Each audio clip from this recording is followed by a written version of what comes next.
बचा हुआ, first part का बचा हुआ पार्ट है द डाइजेशन ऑफ फूड। जो हम भोजन खाते हैं वो पचता किस प्रकार है। The solid foods that we eat is broken down into small pieces and converted into easily soluble form.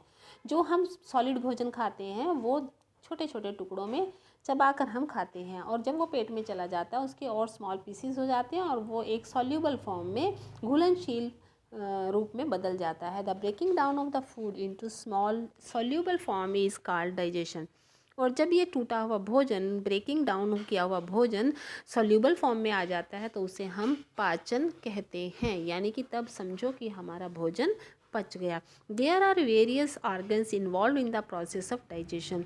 Food की डाइजेशन में कोई एक ही अंग काम नहीं करता है, हमारे बहुत सारे शरीर के अंग काम करते हैं।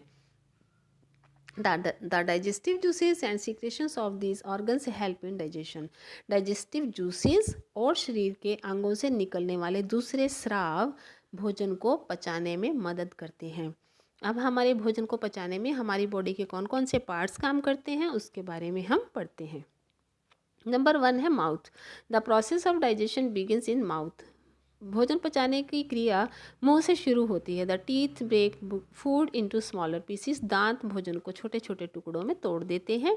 The tongue mixes it with saliva. और जीभ अपने में से निकलने वाले स्लाइवा से इस भोजन को मिक्स कर देती है। The food is chewed well and swallowed. और भोजन को बारीक चबा दिया जाता है और फिर उसे स्वेलोड यानी निगल लिया जाता है। Number 2 food pipe. It is long tube through which the food passes. ये एक लंबी ट्यूब होती है जो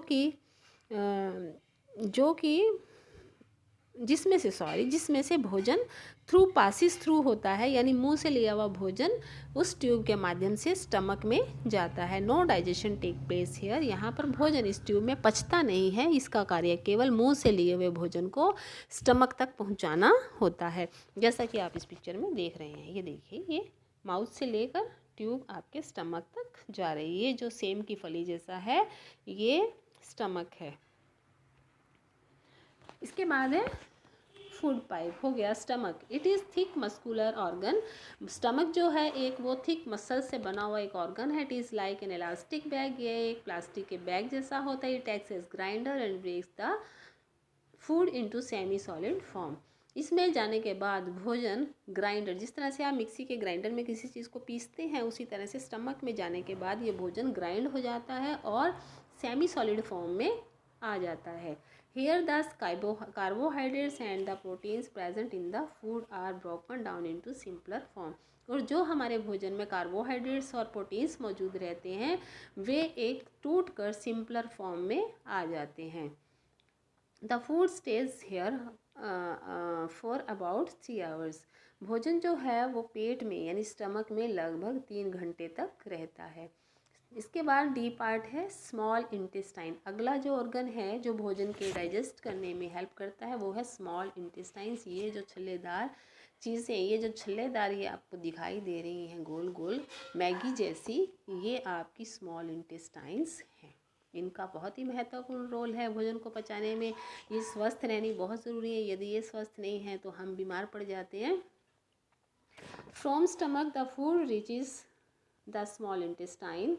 स्टमक से भोजन छोटी आंतों में चला जाता है। It is highly coiled narrow tube. ये बहुत ही नैरो मतलब टाइट सी या कम खुली ट्यूब्स की तरह होती हैं। Here the digestive juices are secreted. इसमें डाइजेस्टिव जूसेस जो हैं वो इन इंटेस्टाइन्स में से निकलते हैं।